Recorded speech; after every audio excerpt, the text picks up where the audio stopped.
Hello and welcome to the Cuyamaga Institute, our Q&A Conversation for Exploration series. I'm Paul Robert, the Executive Director and President of the Institute, and along with my wife, Laura Lee, the Director of Research, Education, and Outreach. And on behalf of our Board of Directors, our advisors, our volunteers, and supporting members, we want to thank you for joining us today.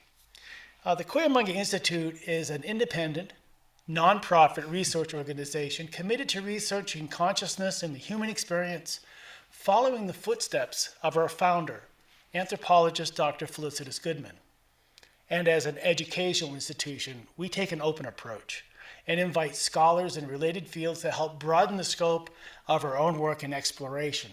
And that's why we call this Conversation for Exploration. And on these weekly Sunday discussions, well, we've had a full spectrum of topics, from neuroscience and anthropology, archaeology, art history, mythology, archaeoastronomy. I mean, it goes on and on and on. And please visit our website at cuyamagainstitute.com. All of our presentations are free, and as a nonprofit, we invite you to become a supporting member. And we want to thank you, the community members, who continue to support the mission of the Cuyamaga Institute. Today, let's again delve into the near-death experience, the NDE. And last week, as I was preparing for our previous discussion on unexplained encounters in the field with the three professors, and I searched, and I found some interesting volumes of articles and papers related to the NDE experience. They kept popping up constantly as I was doing the work. I said, okay, well, this is You Google unexplained phenomenon, and NDE is one of the most popular. Yeah, so this would be perfect for next week. I'll save some of this stuff. So I got a piece of paper here. I got two cover stories, articles that I thought was interesting. One from Scientific American. NDEs are not fancy flights of the imagination. They share broad commonalities: being pain-free, seeing a bright light at the end of a tunnel, and other visual phenomena, detaching from one's own body, floating above it, flying off into space. They might include meeting loved ones, living or dead, and spiritual beings such as angels. Again, a review of lifetime memories, both good and bad, and a distorted sense of time and space. Another cover story that popped up, Discovery magazine. An estimated 9 million people in the U.S. alone have had transformative near-death experiences. Scientists are grappling with what's happening. In the past 40-plus years, more and more scientists have probed this phenomena. Yet, despite almost a half a century of investigation, researchers still don't agree on what's happening during the NDEs. So this phenomena can't just be explained away by chemistry in the brain. Some neuroscientists suggest that it's something to do with the heart stops and the brain continues beyond the heart, et cetera, but they don't know yet. They're still trying to figure it all out from that point of view. And from the perspectives of those people who have had these experiences, they say it's more real than this reality. Something's happening deep within the individual, and there's an after effect. Some feel a significant change afterwards. They decide on radical changes in careers and life changes. And this is not limited to one segment of society or culture. The NDEs have been reported by children, adults, scientists, physicians, priests, ministers, from religious to the atheist. You can even find evidence of them in past history. Yeah, in countries around the world, exactly. And we had the pleasure of interviewing Dr. Raymond Moody, both in the past and then recently again, who coined the term near-death experiences. And now he likes to refer to it as life after life. And today we have another pioneer who spent the last 30 years collecting the data, which all started with her own life-changing NDE experience. So previous ongoing studies continue at universities around the world, trying to document this amazing chapter of the human experience. So we want you to sit back, open your mind, and welcome today's guest, Laura. Yeah. Well, we've had a lot of discussion about what the near-death experience means and implies and hints at, as to do with the nature of reality. But we want to cover today is, what does it mean for the people who've had the near-death experience? How indeed does it change the course of their life? What awakening happens? And we have the perfect person to address this, a longtime social worker in Seattle's Harborview ER then Fred Hutchison Cancer Research Center, and faculty member at the University of Washington School of Social Work. She co-founded and still heads the Seattle chapter, one of the largest in the country, of the IANDS, the International Association of Near-Death Studies. And she's the author of talking about her own NDE, After the Light, The Spiritual Path to Purpose. She joins us from Seattle, Washington. And welcome back, Kimberly Clark-Sharp. Hi, everybody. Welcome. I just want to say I owe Kimberly a debt because she was my very first radio guest at the launch of our radio show. Yeah. And when, boy, did we have calls pouring in of people who had their own near-death experience. And this was quite a while ago, before this was common knowledge. Right. And my program director called me up the next day and goes, all right, you're in. Yeah. You got those phones ringing. You had a dynamic show. And I'm like, it's all in the guest. It's all in the topic, right? It's all people, what you're not hearing elsewhere. That was my key. Yeah. The who are we, where do we come from, where are we going? Let's explore that stuff. And endlessly fascinating and important conversations. So, Kimberly, welcome back. Yeah, welcome. And you've had quite the career shepherding people through this phenomenon. And it started with your own. You were destined, I think, for this work. Do you want to talk about your own experience? Sure. And I can also use that as some talking points later. So, but sometimes I interrupt myself and go, oh, do you remember that part? So I'm taking notes. We'll be fine. yeah. And because we're just chatting, I may interrupt myself. Also want to add that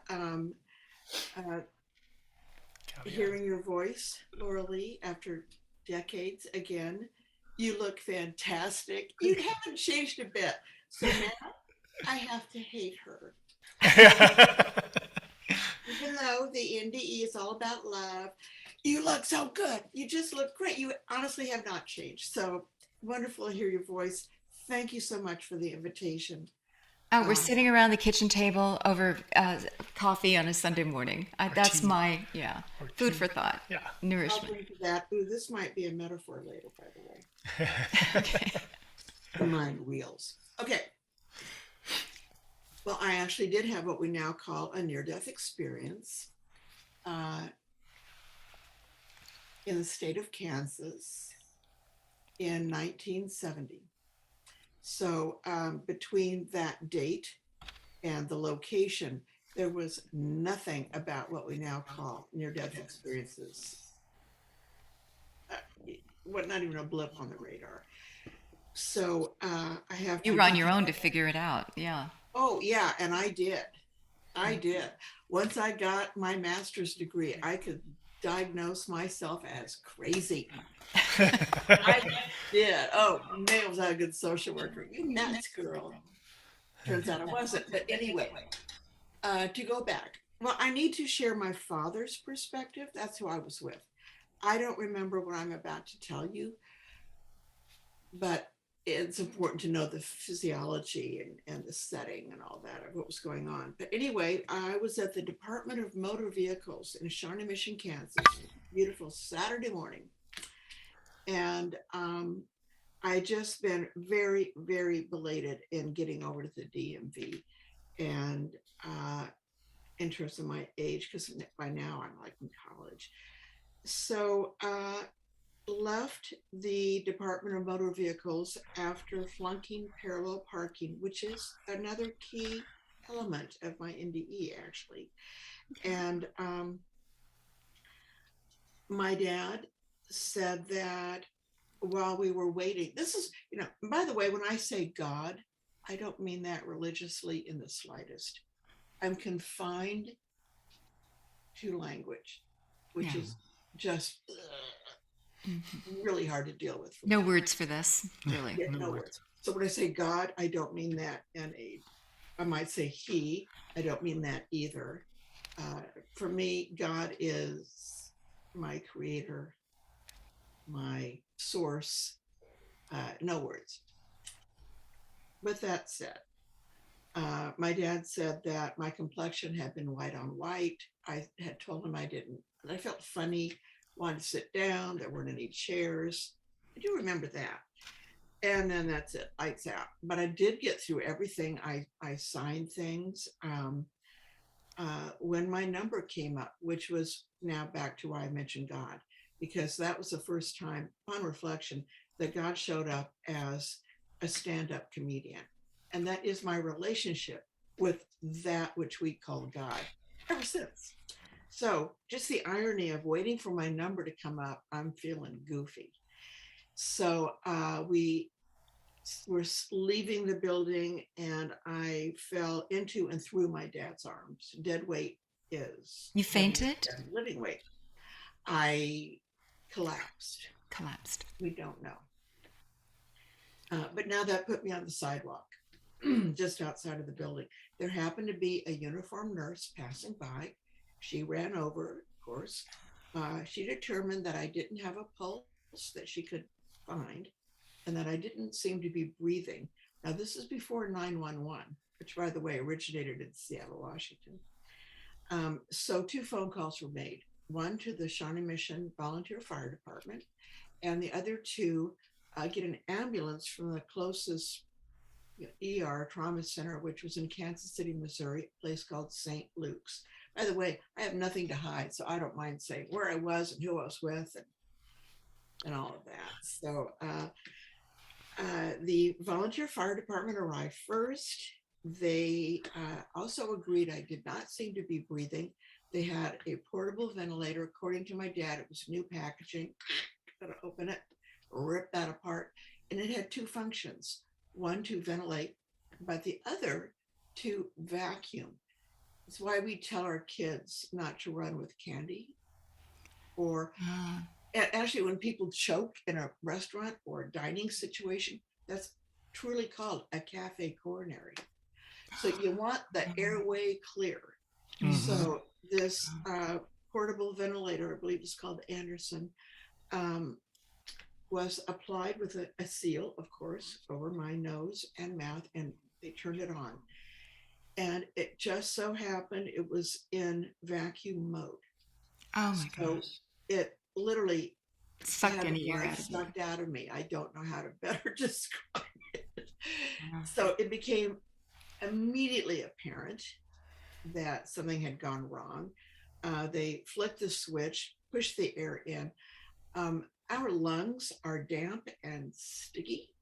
So if those tissues come in contact with themselves, usually it takes a steady pressure.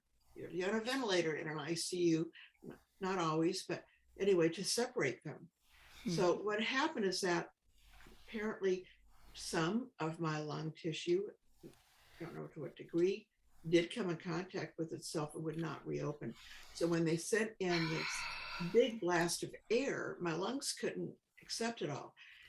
So it had to go somewhere. So it found its way out to my skin. And Really? I inflated like a flesh balloon. There is a name for it. It's called epithelial emphysema. It's usually fatal. And so there I was. They were doing their best to kill you. No. Well, and my dad, who was a hotshot attorney, could see how distressed they were and upset. Yeah. I was, I wasn't the usual case either. I was young. So, they wanted to do their best. Well, their best actually failed.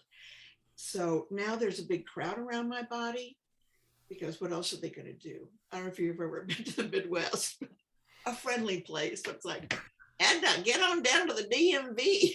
There's a girl dead on the sidewalk. So crowd had formed. Then from the back of the crowd, again, according to my dad, a man came forward swearing like a mule skinner. So we decided he was from Missouri because no one swears in Kansas. And he pulled everyone apart, pulled the firefighters off, and did what we now call citizen CPR, which is mouth to mouth and chest compression. And also, by the way, you don't have to do mouth to mouth anymore, people.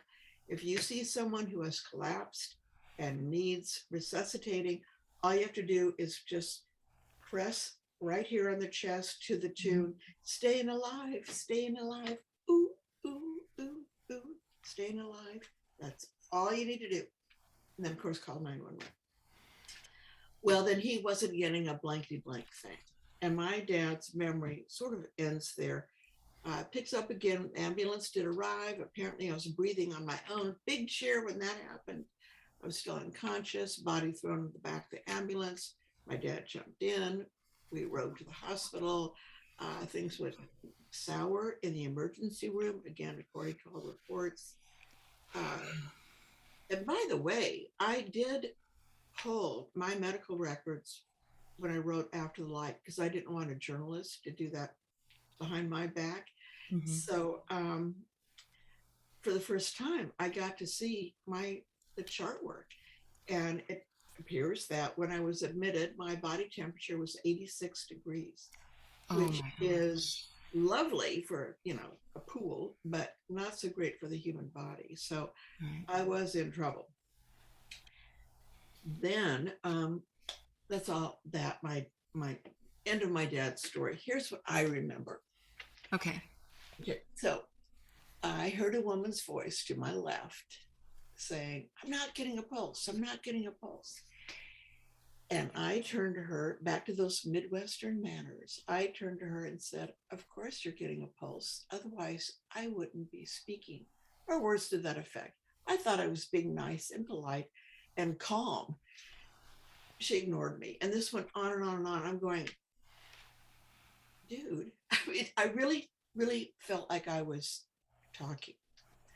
And because she ignored me, I thought, well, then I'm out of here. So I don't know, was it a near-death snit or what? But I let go, which seems to be key in any dying process, letting go. I found myself then in an entirely different place. I was surrounded by gray, foggy material. It was warm. I knew I wasn't alone, but I couldn't see who I was with because of the foggy material.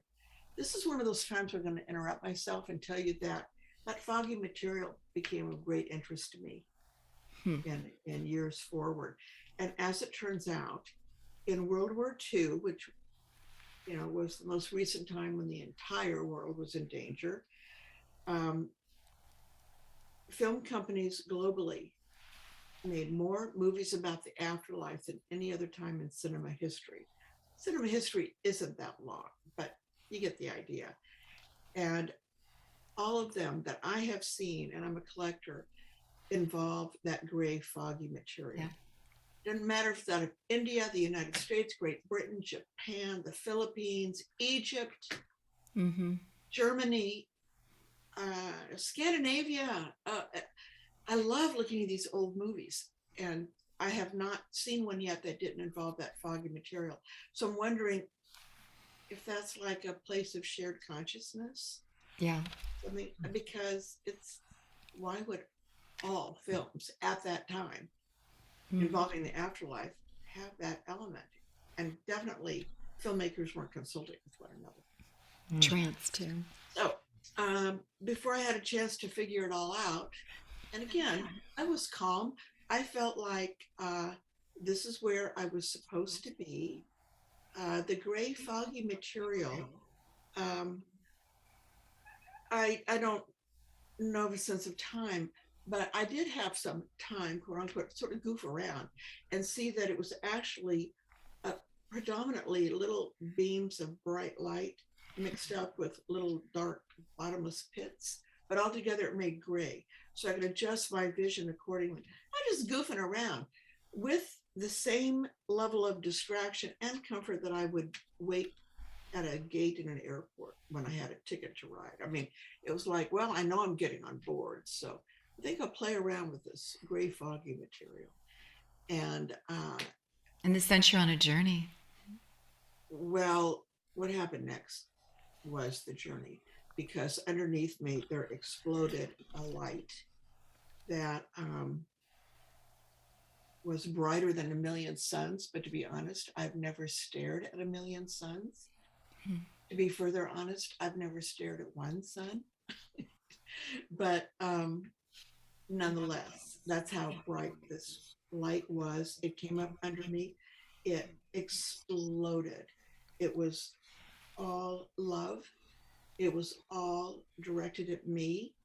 It was so intense and wonderful that had I been in flesh and bone, I think I would have just exploded with it. I mean, it was amazing. And I honestly, I often get teary all these years later, but it was that loving and amazing. And at the same time that it was like enveloping me, I could see, and by the way, my eyeballs were in my physical body. So what am I doing seeing anything? Gray foggy material, a light, or anything? I don't get it. But the light was spreading out in all directions. I could look everywhere and see that it went on endlessly from one side to the other. And I knew that I was beholding eternity in a way I can't describe, but it was eternity. And at the same time, in a way I can't describe, the light was layering endlessly on itself, which I also knew was dimensions. You'd mentioned dimensions at the top of the program. It just was also endless. I mean, we live in this constrained, dense, 3D world.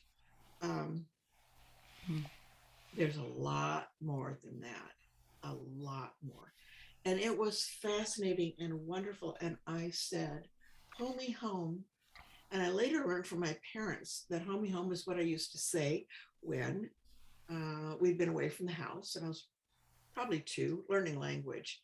We'd come back to the neighborhood and I'd recognize familiar landmarks and would say, homie home, homie home. And I was firstborn. So that was one of those Gucci goo moments for parents. So I don't remember saying homie home, but they do. And I was indeed homie home. I was in heaven as far as I was concerned. Um, I got to ask questions of this light. The communication was entirely math and music. Would skeptics say, you get what you expect? I have no math or music skills to this day. They're both like foreign territory. And yet, while dead, it was the way to go. Another interruption, a lot of brain science since I had a near-death experience. Turns out that the part of the brain that perceives music and math is pretty much one and the same until about age 10. So now the common wisdom is, or conventional wisdom maybe, would be to expose your children or grandchildren to music before age 10, because it'll help their math skills later on. I thought that was interesting to learn that, aren't we built well? So I asked questions any fool would ask, like, why are we born? I'm paraphrasing God, but basically it was, well, you banged on the door, you wanted to. And I got the impression it was very specific as to what, when, and how, and where. And, that it was that we decided in a very eager fashion. What about pain and suffering? I had no pain and suffering in my life. I didn't even know what I was asking about, but it was something to the effect of, well, stress is what brings us back to our spiritual awareness. I don't get that either. I don't like pain and suffering. I don't like hearing about it. I think it's a stupid earth rule that it has to happen, but there you go. Here we are on earth. On it went. And then I was told that I had to go back. And now the stakes were serious because no, I'm not going to go back. Are you kidding? I'm home. I felt better. I'm home. The love was amazing. I can't impress upon people how much we're loved. It's not me.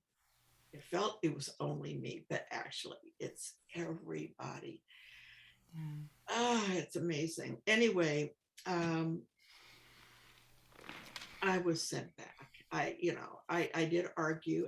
My memory said it was going to yes, no, like, tennis match, but there was. But there I wasn't. So sent back, but now I felt like I was on my back looking at my physical body about 6 feet away. So I had just had the most profound spiritual experience of my life. And all I could do was think of a joke. And I said, I can't even park myself because I had just flunked the dang test because I could not get any closer than 6 feet to the curb with a car. And I still can't. I never parallel park. I will drive half a mile out of my way, not parallel park. It's just too stressful for everyone involved. So I wasn't afraid or anything, but I was like, I don't know how to describe it. Why I wasn't scared beats me, but I wasn't. And then I saw someone bending over me. And as soon as that guy's mouth touched the physical mouth that I was looking at, which, by the way, back to eyeballs, what was I doing seeing that? Mm-hmm. When my eyeballs were definitely in that physical body. I just, there's, raises more questions than answers. But when he touched my mouth, I think that was like a cue to return to my body. But because I did like float over there and I went through him and into my body, as I went through him, I understood he loved me. He was a stranger. And yeah, he swore a lot. But what he was feeling was compassion. And that's a very strong aspect of love. I had just been with the greatest love of all. So yeah, I was going to head to anything that reverbed any form of love. So now I'm back in my body, and that was hell because it was cold and dark, and I felt like I was running around this dank dungeon. Actually, it was horrible. It was horrible. I think I wrote in the book that it was like having to push down heavy tapestries aside to even move along. It was just, I was fully aware. I knew I was in my body, but it wasn't a functioning body. And I felt like I was trapped, maybe in a corpse, that kind of thing. I begged God for homie home. I begged. Again, stakes were high.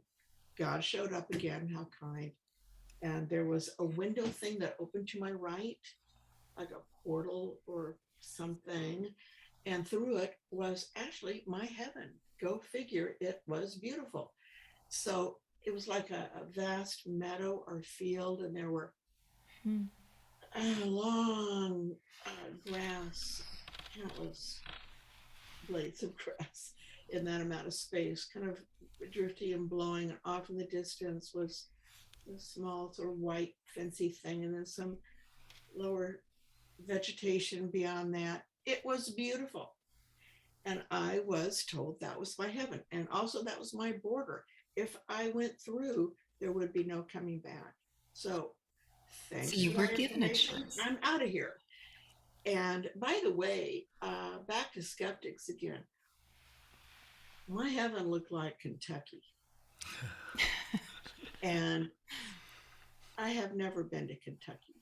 Hadn't been to Kentucky, have yet to go to Kentucky. So again, why, if skeptics say you get what you're expecting, did I go to Kentucky? But that's how it felt. Also, it wasn't earthly. And why this wasn't Kentucky is that the blades of grass, I could perceive the consciousness of you, if you will, of every blade of grass. It was all alive, and I sensed it. And the colors, the grass was not green. The grass was green. And the sky wasn't blue. The sky was blue. It just was nothing of earth, and yet it was kind of. Anyway, so I'm headed to my heaven when God went, just a minute there, and a big light burst, and in it was a place where all I understood was where mountains met water. And I was told that if I chose to live, that's where I'd be living. Fine. Thank you. Sounds like Seattle. Yeah. Yeah, I'm like, yeah, but I didn't know, thank you, God, no map. So I'm heading off to heaven again, and there was another flash of light. And it's like, hold on. And within, it was like a gallery, a portrait gallery. And there were people.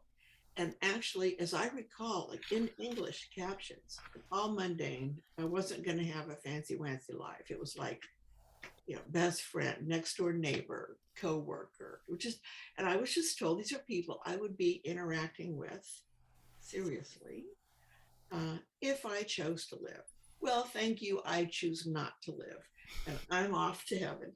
When there was another flash of light that distracted me, and within it, I was being of service. Clearly, something I really hadn't thought about doing before. And I said, cool. Well, I said that as an adjective, not as a decision, but God took it as a decision. I guess God was a hippie. Cool meant yes. I don't know. Anyway, I was back. And then I was like really back. And then what? Everything was different. I felt I did recover. I hate to give away the ending of a good book, but she lived. So I did have to. But how she lived. Yeah, how she lived was ever more interesting. So I left. I got a car. I left Kansas. I had a hamster named Toto, and I kept calling her a birdcage. She was in the front seat. They do call Seattle the Emerald City, don't they? Oh, well, thank you for that segue, because guess what? So I had Toto. And also a funny situation coming up. I-70 at that time was a toll highway, or wasn't a freeway. It was a payway from one coast to the other. And I was scared as I approached this toll booth because the weight of my decision to live and to move and to find where where mountains met water, all that was very confusing. So I began to cry. And, my job in life is to whine to God. If you want someone to whine on your behalf, I've got that nailed. It's a good definition of social work. Yeah. And to cry. Yes, I have to live things in order to help other people, I guess. So I understand your fear. Anyway, so I began to wail out, I hate change. I don't want to change. I hate change. And now I'm approaching the toll booth, and there's a big sign that says, change needed. It's like, oh, I could use a Kleenex now. And I'm sure my mother put this here, but between the seats, between Toto and I, there was a box of Kleenex that said Kimberly Clark, which was my name. Oh, yeah. So it's like, oh, great. I have a prop here. So Toto, in the meantime, is in a little ball going, help me. So we head west for no known reason outside of Hays, Kansas. We had a little tornado. I did have to take shelter. And then yada, yada, yada. Fates of Dorothy. Yeah.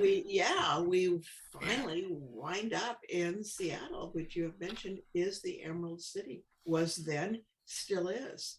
So I come from Kansas with Toto. Thank you, tornado. And wind up in the Emerald City. But I'm more like, what if Dorothy decided to stay in Oz and not go back to Kansas? So, and sometime I should introduce you to my wardrobe of red shoes as a result. Anyway, so I had this experience, and now I had to go and live my life. And it turns out quickly, I wasn't living my life by myself. There were, talk about after effects. I perceived what I still call invisibilities. I don't know how to describe it. They're all over the place. I could see dead people. I could see what we call angels. I could see what I call negative energy. It was just amazing. But I could also see that I was being heavily guided. Social worker to more than just the living. Yeah. I have never applied for a job or to graduate school at the University of Washington, for that matter. I'd been asked to apply for everything, but the work within those jobs and those educational experiences it was hard.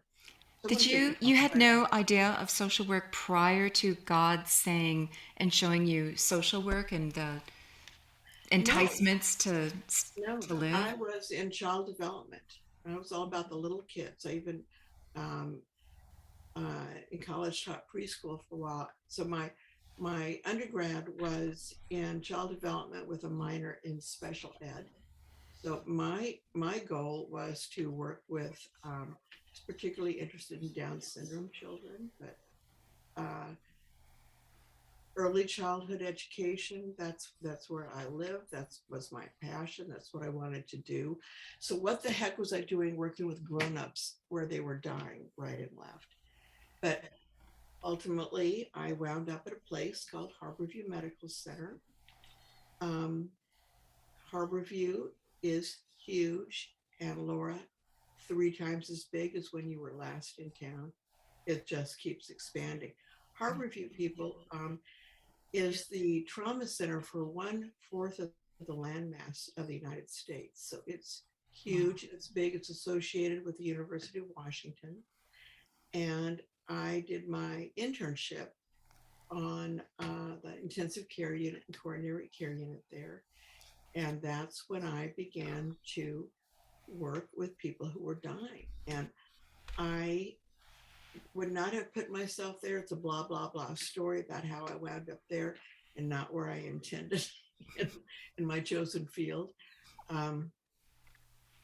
So I was a young social worker at Harborview.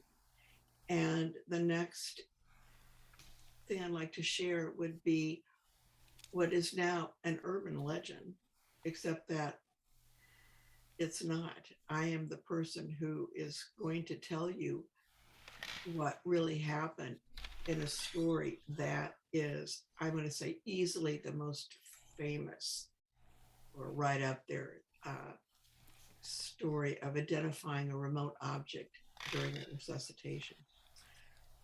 So at Harborview Medical Center, where, again, it's people are resuscitated throughout the day in intensive care, coronary care, surgical intensive care, which I was. You wanted to study other people having a near-death experience. You were at ground zero. I was at ground zero, yeah, but I didn't know about near-death experiences still. In the meantime, I had really and truly, I'd really joke not, I had diagnosed myself as a very highly functioning schizophrenic. And the reason I did that is that I never met anyone who's having my experiences. And secondly, to get to the intensive care unit on the second floor at the north end of the hospital, from my car in the morning, I had to go through the emergency room.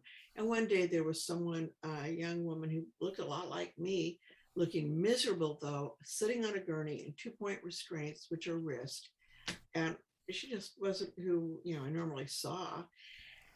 And so I said to the resident, what's her deal? Something like that. And he barely looked up from his charting and said, oh, she feels like she's going in and out of her body, so we're taking her up to psych.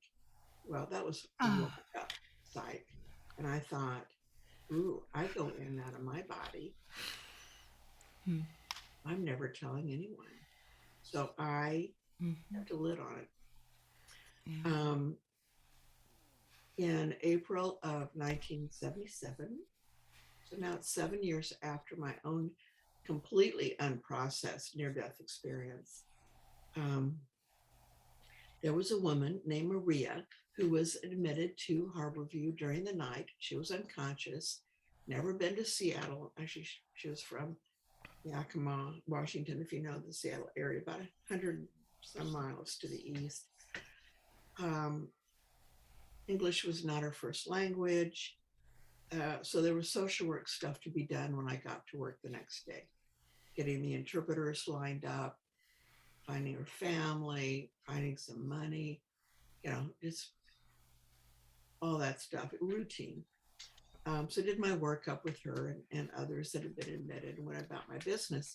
Later in the day, I was sitting charting myself when someone flatlined. I looked up and it was Maria. So I mentioned that Harborview is with the University of Washington, and any academic affiliated medical center, you don't get a doctor, a nurse, and a respiratory therapist should your heart stop. You get the thundering herds. You get the attending, the residents, the interns, the students in all those fields, in medicine, in nursing, in respiratory therapy. Heck, toss in, the janitor and food services. You're a lesson to be had there. Yeah. Yeah. So, and then toss in the social worker. I actually stood in the doorway and watched what was, routine, easy resuscitation. She was brought around in what's called normal sinus rhythm. I went about my day. Later, she had regained consciousness. I was paged up to the unit by her nurse because Maria was very agitated. They couldn't find the translator. I mean, I had 3 years of Spanish in high school, and I didn't pay a lot of attention, so I was useless. But clearly, she was agitated. So I'm going to tell you in my words what was said and skip the Espanol attempts. Okay. Maria at first said she was up in the corner of the hospital room looking down on her resuscitation. And she was able to tell me who was in the room and what they were doing. I was the worst person she could talk to, the best and the worst. The best because, well, I had this experience. The worst because I was crazy. I mean, that was my meter of measurement, was me. And so I was like, I don't want to hear about this, even though she was correct. But the one thing that tripped up my skepticism was that she also described paper coming out of this big kind of wide mouth machine. Well, that was true. That's how it used to be.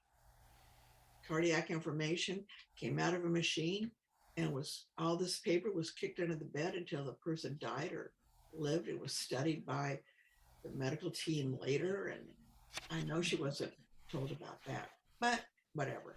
Then she said, without any sense of movement, whereas I, in my near-death experience, felt like I was floating over to my body, Maria said she was distracted by something out of the window and found herself just there. And she was able to tell me about how the door opened automatically to the ER and the one-way driveway. And I'm going, oh, because, yeah, lady, your room is above the ER. Now I'm not being a good social worker. This is not good stuff. I was really discounting her. Also, to the point where she couldn't see outside. Even if someone had pushed her bed by the window, which they wouldn't, there would be no reason. But should someone have done that, there's a roof over the emergency room. There's a roof over every emergency room entrance because there's weather everywhere in the world. So you will find a roof protecting the people. Then she said she was again distracted by something. It was a tennis shoe. It was on a ledge. It was in another part of the building. It was outside on the ledge. She thought 3 or 4 stories above the ground. She wasn't sure. The reason she was agitated, she wasn't unhappy. She was excited. She wanted someone to get the shoe. It was like all fingers were pointing to the social worker. It's like, well. She wanted to prove her experience to herself, that it was real? No, she didn't even need proof. She knew it was there. She just wanted to share the joy. It's like, wow, this amazing thing happened. And go get the shoe. I'll show you. So fine. I started to walk around the building and then saw a bird. I had to hug the building just because of driveway constraints and emergency driveway, blah, blah, blah. But I saw a bird fly and land on a ledge. Then I couldn't see the bird. So I thought, oh, darn, I got to go in and look. Well, I did. I did cut a longer, boring story shorter. I had the luck of the chem. I started on the wrong side of the building, wrong floor. I mean, but that's okay. Finally, at one point, I was on the 3rd floor of Harborview in the center of the building. Mind you, Maria was on the 2nd floor of Harborview on the north end of the building. This was a remote viewing. The windows at Harborview in that section went very low. So most of the time I didn't have to go into anyone's room and disturb them, although I knew them all. They were also all of my patients that had been discharged from ICUs. But I was on a mission. So mainly I just had to walk by, except when there was like a metal cart with towels or product on it, then I'd have to go in and look behind it. Well, at one point I had to go into a room and look behind the cart. And I looked down, and Maria had said in Espanol that it was a large tennis shoe that was dark blue. The little toe was scuffed up, and there was a white lace that was under the heel. I guess, should I get it confused with any other tennis shoe out on a ledge? And by the way, what's a tennis shoe doing out on a ledge at a hospital? Anyway, I mean, that, what? How does that happen? And what were you doing looking for it so diligently? You wanted to prove this phenomenon to yourself, perhaps. No, that really wasn't it. I didn't need any proof. I was just being a good social worker. I'll look for the shoe and I'll find it or I won't. I was neutral on the subject at that point. Oh, I was just following through for an agitated patient. I really wasn't invested. I was just doing my job. But, another part of me was invested, but I wasn't. I didn't have that kind of self-awareness at that time. But then everything did change because I did walk into a room and look down, and there was a navy blue men's tennis shoe. I couldn't see any scruffed up stuff with the little toe. Maria's perspective was from outside at close range. But I did see the little, white lace coming under the heel. But it was so shocking. I learned what it was like to not be able to support my body weight. And it was like at the back of the knee. So I could not stand and support myself. So I fell forward and bonked my head on the glass and never taking my eyes off the shoe, and out loud said, that happened to me. And I remember the momentary condensation of the glass of my breath when I spoke out loud. Little details, because everything switched. I knew now in one, I want to say that my life until then was like a jigsaw puzzle that had been in place when I was in Kansas. All the pieces were together. Everything was fine. Near-death experience, whoa, all those pieces went up into the air. And when I found the shoe, all the pieces came down again. Different image, but they all fit. And I knew I was onto something. And so I reached out and took the shoe. No drama, no trauma. Others have told the story much more dramatically. One best-selling author had me climbing out of the window on my hands and knees, scooting around on the ledge, and then making a left turn on the ledge, and scooting some more and getting the shoe, and then backing up and doing this. And, back in the 70s, I had good-looking legs and I was young. I wore mini skirts.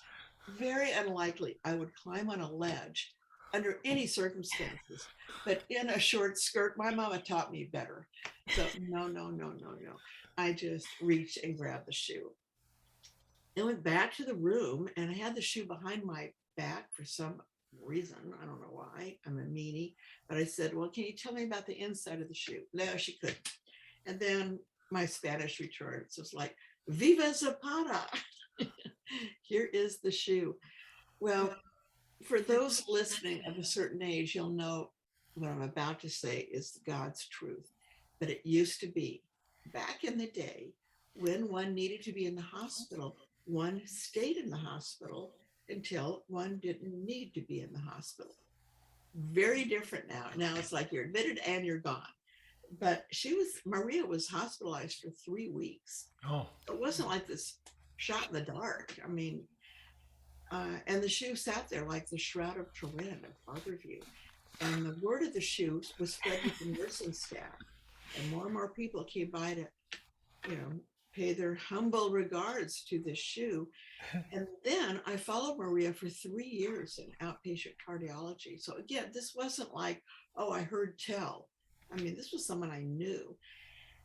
And then I took a leave of absence. One of my graduate students took my job for a while. When I came back a few months later, backpacking around Europe. Maria was nowhere. I never saw her again. But what she has given is the greatest gift, because that shoe was witnessed by so many people, as was her resuscitation. And I myself witnessed it. I could have not been on the floor at that time. I just feel like it was all meant to be. Mm. People have said, skeptics that I've dealt with plenty over the decades, show me the shoe and then I'll believe. Well, clean my garage and you can have the shoe. I mean, it's somewhere. Maria gave me the shoe when she discharged, but I have since learned important things about skeptics. They're only opinions. No one ever goes to college and graduates in skepticism. There's not a field of skepticism. There's a field of science, and I do recommend that. But just to say, oh, people make these things up based on what? Nothing, your opinion. So the shoe goes a long way in showing that while one is quote unquote dead, one can see and identify objects. But on the other hand, there is, for someone who's skeptic, this isn't my quote, but it's something to the effect of, if you already believe, you don't need proof. And if you want proof, you may never get it. I mean, at a certain point, believe or not believe, here's what I think. All those skeptics, should I die before them, they're eventually going to die. And I'm going to be on the other side to greet them going, beaner, beaner, beaner. I told you so. Time's on my side. I used to care. I don't anymore. I just don't.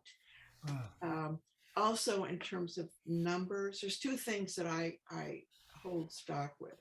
The sheer numbers of people I've interviewed since then. 40 years ago in June, I did co-found what we call the Seattle International Association for Near-Death Studies. By the way, www.seattle.iands.org, or for the mother lode, IANDS.org, which is the International Association of Near-Death Studies, located on the campus of Duke University. And that is the mother lode. But we are a freestanding nonprofit organization. But anyway, 40 years ago, when we started with 4 near-death experiencers on a couch, lots of people have come through the door. Someone, because everyone signs up, it's in excess of 10,000 people. Just in your chapter? Yeah, and we're not a chapter. We're actually a separate nonprofit. There are several groups associated with IANDS that are also, they've just gotten so big that they just, we're just our own nonprofit. It's just easier. But we average about 55 people, a meeting, up or down. It's as much as 125, as few as 25, nevertheless. Do you still consider it social work because you're helping people process, hey, I'm not crazy, this is a phenomenon shared by many? Yeah. Which is why here's my little state of Washington renewal right here. I continue to renew my license because between that and the academic initials and professional initials after my name, I get street cred. It's so many people. Not all those people are near-death experiencers, by the way. Actually, only about a third of the people that attend Seattle IANDS meetings have had an NDE, which is near-death experience. The rest are people who've had a near-death-like experience. I'm one. People who, people who are interested in the subject, people who are dying and they're scared, and the general public. Because of the pandemic, this will date this broadcast, we have not met in person. We've been meeting virtually through IANDS for 2 years and a month. We're hoping on April 9th to meet in person again. So stay tuned to this channel. Look at the website. But the meetings are wonderful. Also, once a year, there are conferences that IANDS puts on the last 2 years have been virtual, but yeah, I have these props, and it's because I'm sitting at my desk. Just got this. This is a magazine put out by IANDS, but once a year, Labor Day weekend, there is an IANDS conference, and it appears to be back on the ground again in Salt Lake City, coming up again Labor Day weekend. How many international chapters are there, or organizations associated with the International Association of Near-Death Studies? You know, I'm on a groups council where I actually, as a volunteer, count. I think it's 84 Mm-hmm. globally, 60 something in the United States. But it's real gelatinous right now because groups aren't meeting in person. Right. So when things are lifted, people feel safer. The numbers may go up. Well, we believe in online meetings too. Those are very effective. But Yeah, what are you going to do? The need is still out there. And oh what I yeah, provide, by the way, is validation and diagnosis. I really am licensed to say you're not crazy. yes, Uh, thank you. and I also teach. I have continued that for a pittance, but I teach, help to teach a critical theory class at a local college, and use the near-death experience and near-death-like experiences and such as examples of how to critically think. It's a perfect way to learn critical thinking, which basically is, you know, explore different perspectives of the subject. And can we believe our own direct experience, and what do we make of it? Right? Yeah. Yeah. And the numbers are staggering. I mean, yeah, the numbers are 10 staggering. million people in the U.S. alone. Yeah. There was Yeah, one, that's a one lot stat of you people. quoted. Yeah, and I swear I've heard from most of them. I was on Netflix, and I am on Netflix, by the way, for anyone listening. If you get Netflix, Yeah. the series is called Surviving Death. It came out last January. It was number 3 for many months. It's a series. The first episode is on near-death experiences, and I'm about 20 minutes in. But not sharing my NDE or the shoe on the ledge. It's at work as a social worker and in the group setting. And As a social worker, as talking to people who've had them, or people who are interested, or people who've had like a near-death experience, or people who are afraid of dying, what is some of the challenges? What are some of the rewards of Your coming back, of being alive, of Yeah. caring, of what exactly? grappling with this? I mean, how does it change lives? What do you listen for? What do you look for? What are some stories that you have about, I mean, besides your own life direction changed? In general, too. Could Yeah. build a little campfire and keep us here until Monday and not stop talking, sharing stories. Again, not only do I have volumes, but I have a subspecialty in children, and kids are the best little witnesses in the world, because what do they know? They're not They're filtering reading it. books, they're not watching TV, they're not doing anything. And nor are they changing particularly, because they change so much anyway. So looking at change depends on the population, to tell you the truth. You're not asking an easy question, but there is always some kind of change. And now I'm only going to speak about my experience, okay, Right. with near-death experiencers, which is vast, but I'm not going to ever share a story that I haven't heard while I've been holding the hand of somebody, or at least on the phone. These aren't, oh, I hear tell. I have got jillions of stories at this point. But as far as change, all right, imagine a ruler. Again, in my experience, it's not like people go from sinner to saint after a near-death experience, although it was thought that in the early days. Yeah, there was a burden to carry, you know, try to be a saint.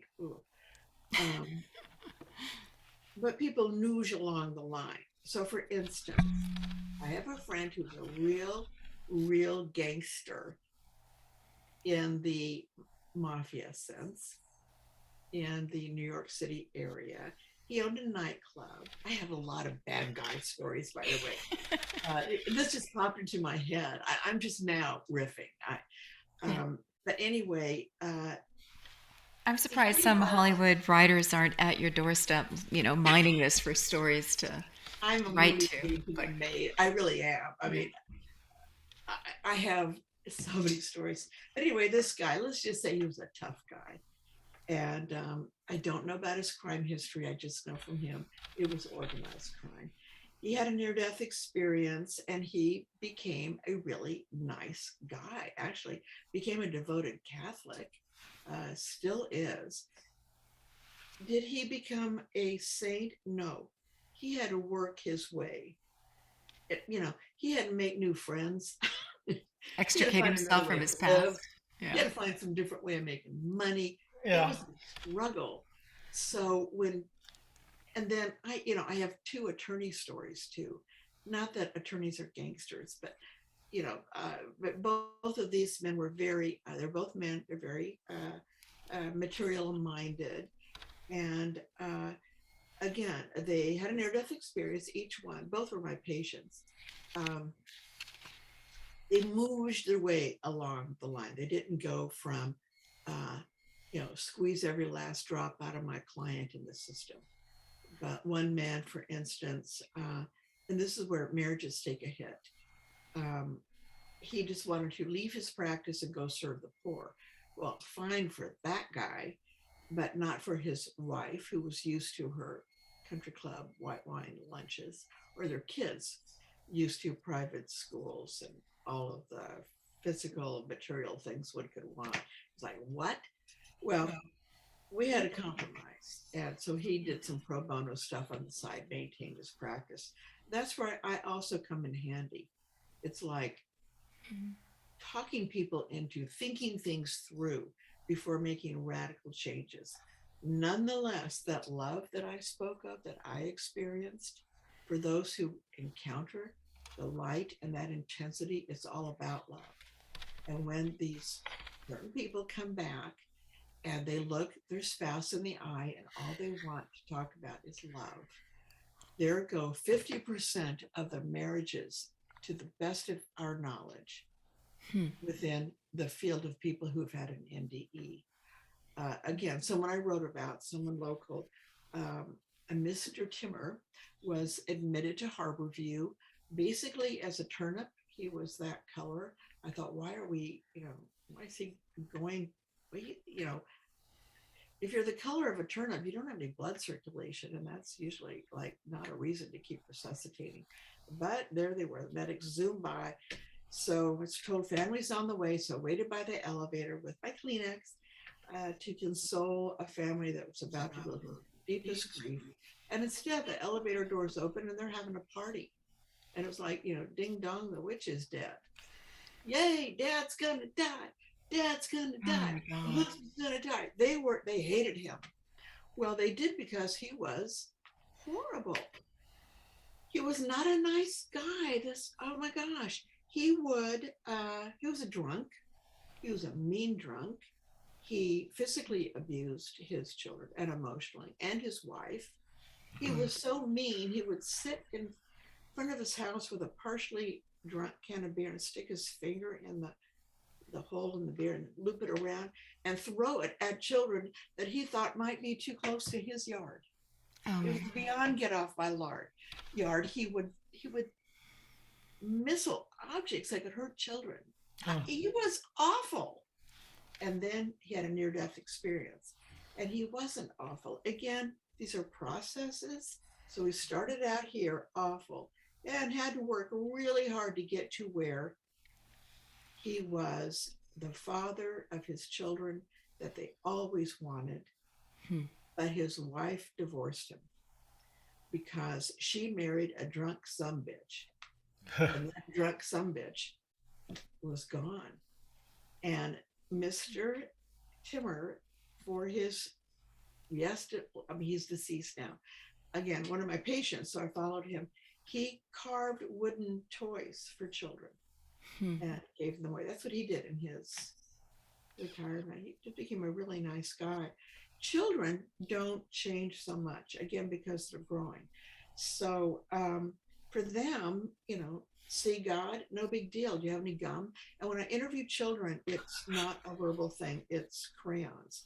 And I was part of a team of people who researched kids at our local children's hospital in Seattle for a year.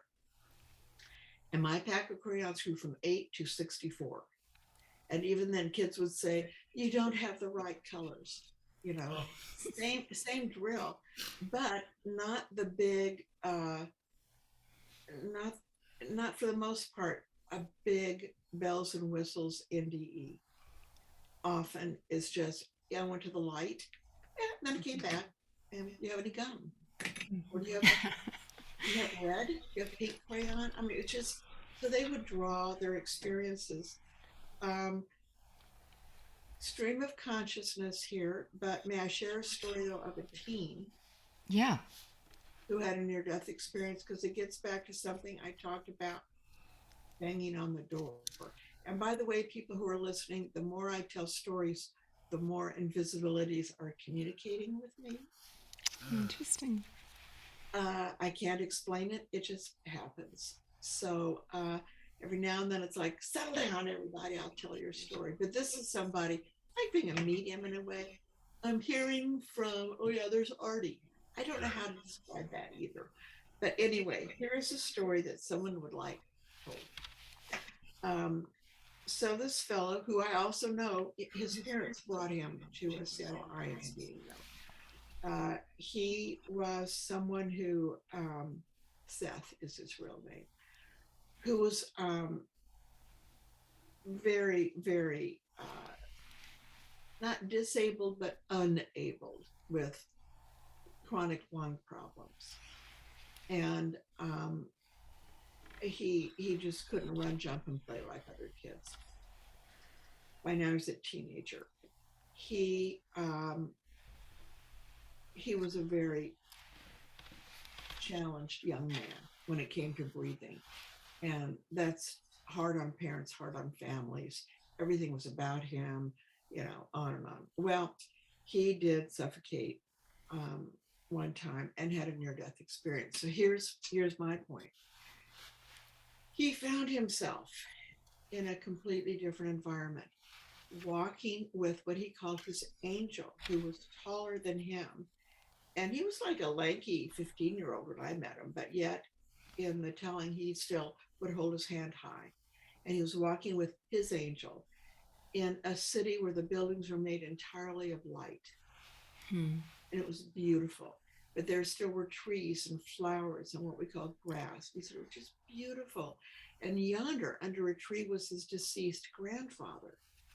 And it was like he loved him, and pulled against his angel's grip because he wanted to go over and see Grandpa. But Grandpa just sort of, looked up and nodded like, I see you, son, but I'm busy here. Just that kind of, and then went back to reading to children. And then they entered a building where the interior was, again, everything made of light, nothing in the center of this ginormous room except a table with like a slab on it.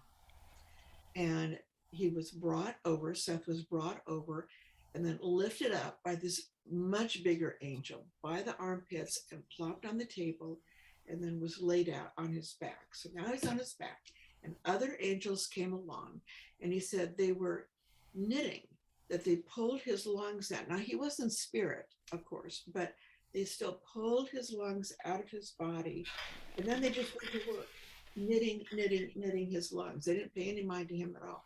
And there was some effort. They kind of pushed his lungs back in his body, and then his angel turned him around and lifted him off this table, and they were headed back to life.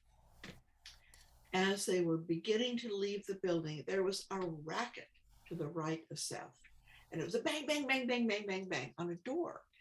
And so Seth said, what are they doing? What's that about? He couldn't see anyone there on the other side of the door. And the angel said, they're just waiting to get born, and they're just banging on the door. And I thought, wow, I know something about that, because when I said, well, why are we born in the first place? That was kind of the metaphor that I remembered. You're banging on the door. Mm. Um, Another time I was, after 9/11, of all things, I was in Rhode Island. And probably anyone listening remembers 9/11 and what airports were like afterwards. So lines out of the building in Providence, Rhode Island. So I'm trying to get back to Seattle. And I was in line with a woman who appeared to be very drunk. People were avoiding her, but the social worker in me leaned in and said, may I help you? She wasn't drunk.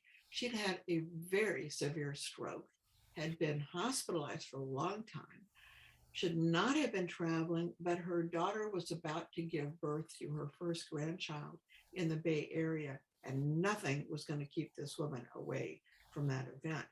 So because of her stroke, she was off balance and slurry in her speech, and she just needed a friend.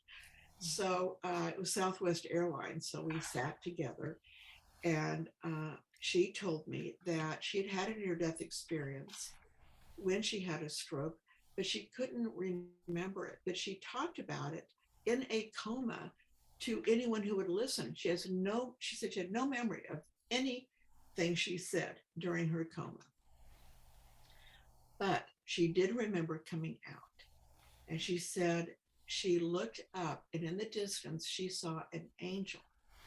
Now, how does one know an angel? And it's a vibe. It's just a sense. Yeah. But there was an angel, and behind her were all these little tiny lights, like in the shape of a V, like geese, and they were going by. And this woman thought, oh, that's how I get back. And she hitched a ride, so to speak, and learned that this angel was leading souls to life.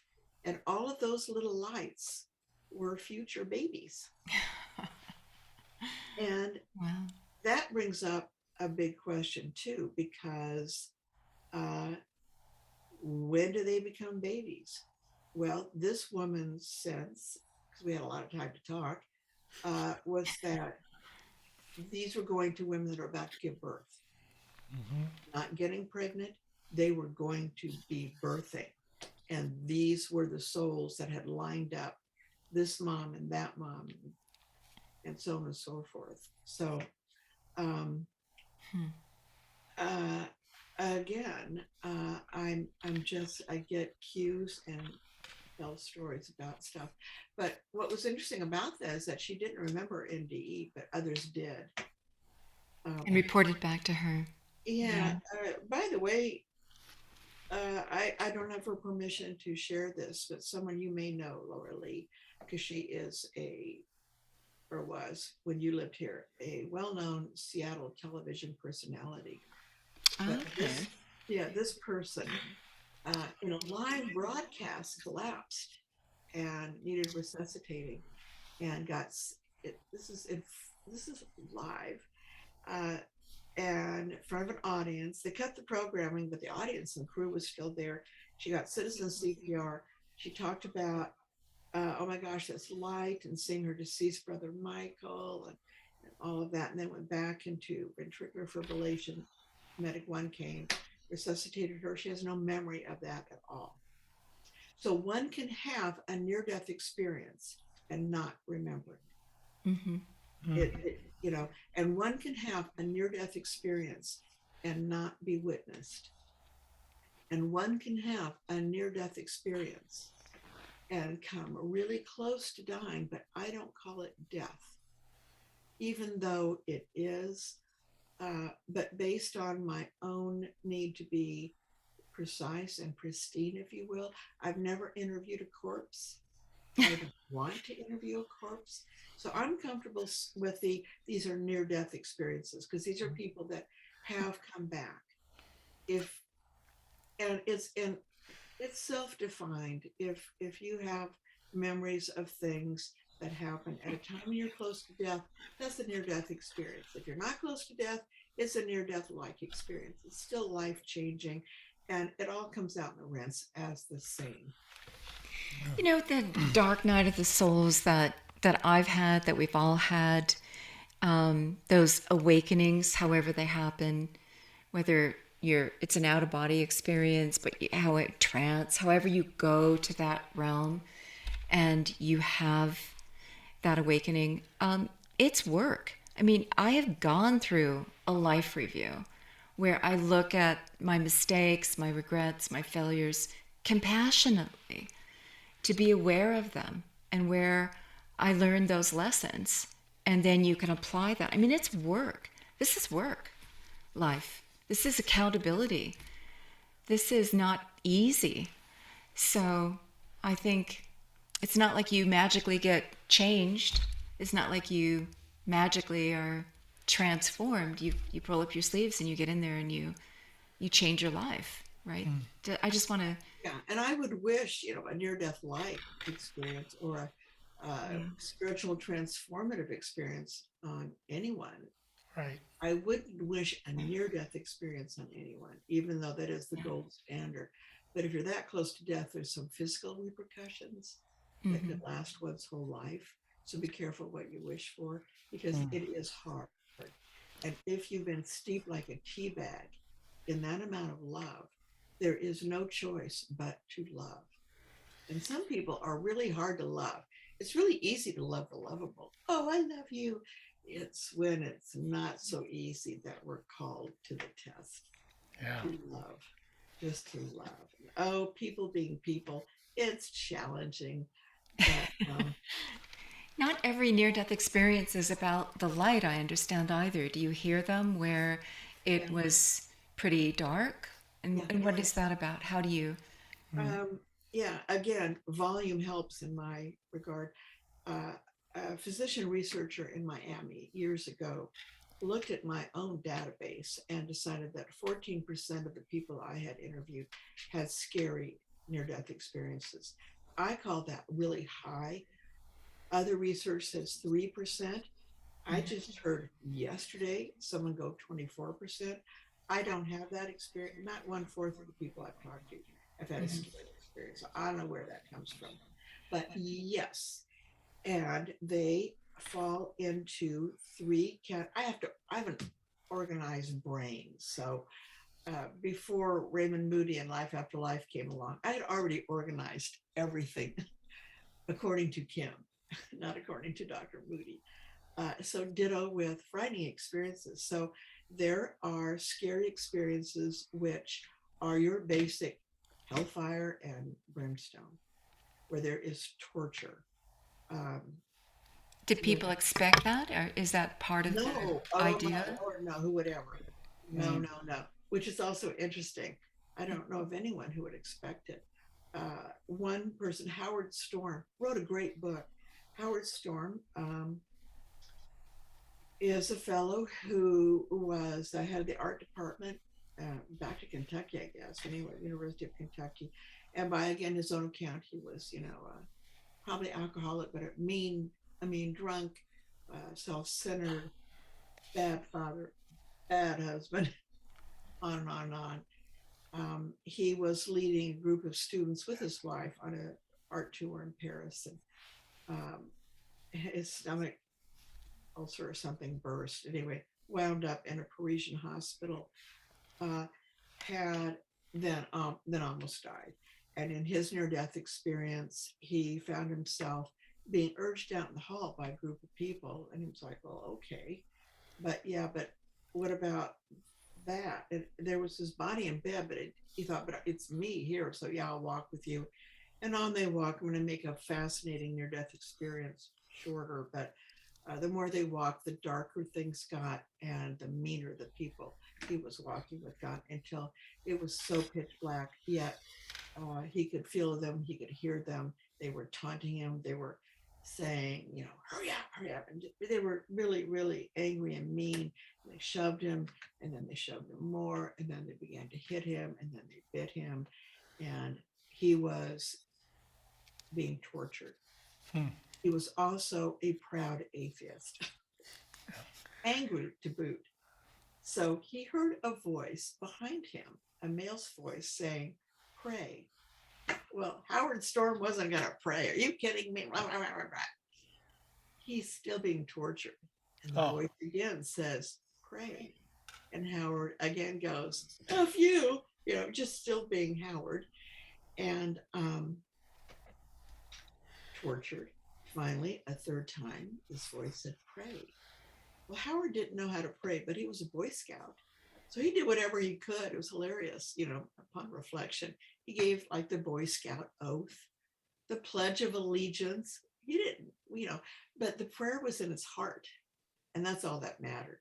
And then band of angels, there come those angels again, came down and lifted him up. So Howard, how long do you think you were in hell? In earth time, 2 weeks. How long do you think you were in heaven? Learning lots of stuff, by the way. In earth time, 6 weeks. Howard changed completely. Like many people who abuse drugs or alcohol after an NDE, that's over. No wish for that. Or there's a wish for help in getting sober. Howard stopped drinking. He became a nice guy. And like I mentioned before, in that 50% divorce rate, his wife did divorce him because he quit the university. He went into seminary and became a pastor in Cincinnati in a church, he said, where he made 1/10 of the salary and worked 10 times as hard, but loved it. Well, Howard's wife wasn't married to a pastor. She didn't want that. And, but he's still alive, still kicking, and still a friend in my life, and has retired. He's emeritus now in that church. Started a mission in Belize. Wow. He's just been a very different person. There can be extreme changes. He's one of them. Could you say that it wasn't punishment, but that it was the experience he needed to understand the abusive behavior, to stop it, to be the recipient of it? If you're delivering it, you need to feel what that feels like to receive it. And then to be prompted to bang on the door, there's that bang on the door again. Yeah. Because maybe this stuff, it needs your permission. You said earlier that when you're dying, you need to let go. When you have that moment of transformation, you need to agree to it. You need to let go. You need to participate. It's your permission, right? Your free will. Yeah. Yeah. And that little souls need to bang on the door to gain entry. We find a lot of you need to knock on the door. You need to open that door. Back to Friday experiences, though, I do need to share that I have never spoken with someone who stayed in a scary environment. Yeah. They're all pulled out, and they have all said to me, it's what I needed. Yeah, I figured. Hit by a 2x4. One of the people that I eventually met in person, but it began as a correspondence, was a cloistered nun. And what does a cloistered nun do? This was in California. Well, they're behind the walls and they pray and meditate and chant and pray and meditate some more. She had a horrible health event, had a near-death experience in the course of her resuscitation, and it was a terrifying experience. She was pulled out of it as she realized she needed what she called the heavenly 2x4, because God needed to get her attention. Yeah, you can be a nun, but not behind the walls. Get out there in the world. And she ultimately wound up in Chicago working South Side with gangs. Wow. And she credits her scary time with getting her attention to the degree that she would actually jump the wall of the convent. And seek a rather scary environment to do her mission work. But I mentioned there are three kinds. There's the hellish, devil, pitchfork, demon stuff. There's another kind of scary near-death experience that's just a void. For some people, it becomes a matter of interpretation. For some people, it's scary, and for others, it's called the velvet, The all darkness. Yeah. But some people do interpret that as terrifying. And then the third is when people describe, I'm going to use us as an example right now. When people say, oh no, I went to hell. What happened? I ask. Oh, it was terrible. I was sitting in this chair. It was black and it went behind, and there were these lights on me, and I was staring at a screen. And people were looking at me. It was terrifying. And then someone else, like Okay. me, could be sitting here going, oh, wow, I had such a good time on the program. Oh, people were looking at me and they were smiling and they were so loving and the interview was so good. It was heaven.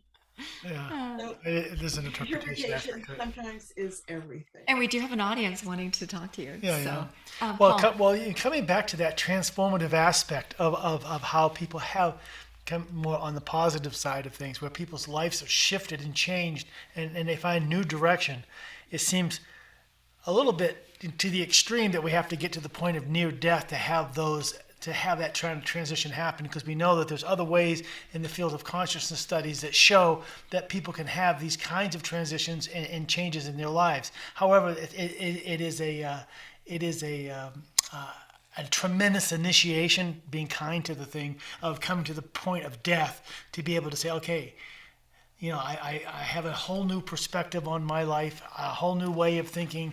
I have a whole new appreciation of my family, of my community, of the world that surrounds me, and maybe that's a part of the research that we do, looking more and more at how maybe that shift of consciousness can happen within us, and that these transitions can give us that Anytime new you direction. cross that barrier, knock on That- that door, and come back Yeah, and forth. right. I also found that just witnessing the death of my parents and just being there with them on their deathbeds, everything falls away but love.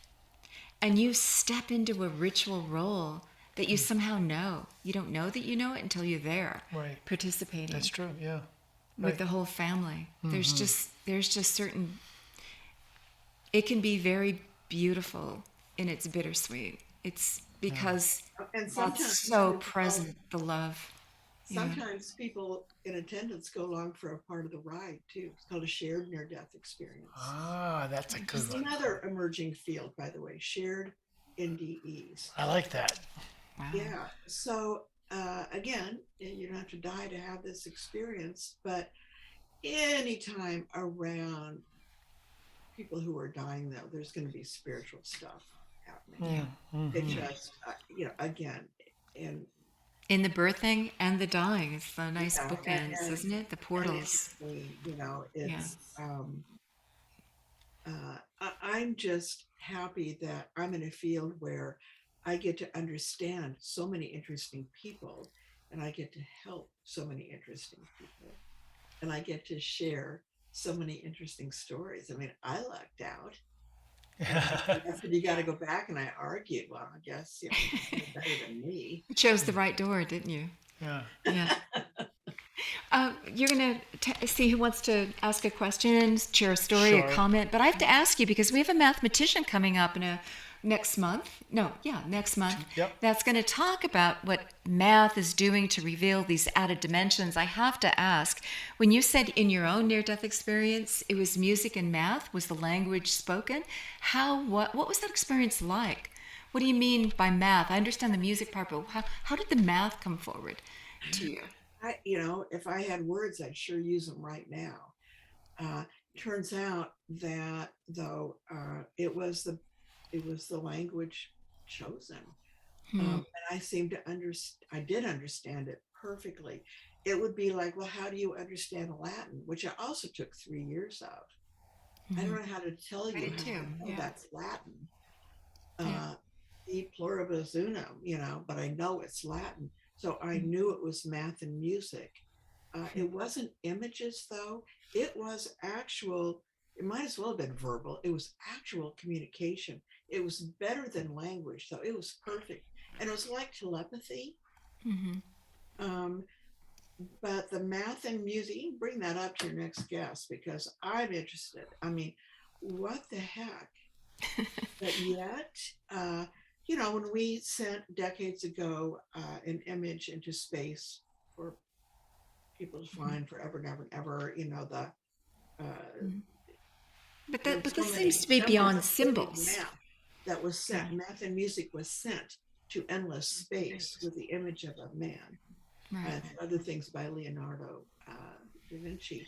But Right. though that was math and music, and they're depending on beings to be able to understand the Decipher math that. and music on that disc that was sent into space so many decades ago. So I don't Yeah. know. You send the That's pi it. sequence out, and you're Yeah. going to understand it if you also have decoded that. Yeah.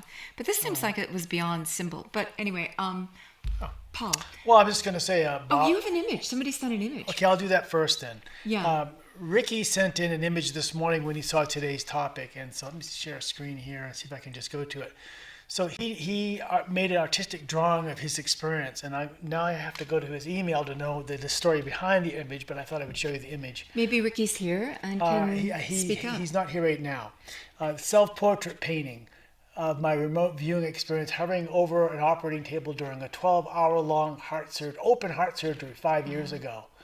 While I was not in danger of dying during the operation, the actual heart failure incident days before, I experienced several flashes, edema, glimpses of an NDE. I won't read his whole description, but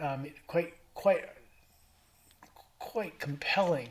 Why not? Sensation of calmness growing as I struggled fiercely to keep breath, and breath shorter and shorter. The incident caused my aortic valve turning inward and allowing fluids into the lungs with any attempt to breathe. Grateful for every second of existence, and I continue in very good health and spirit. Pure love, Ricky.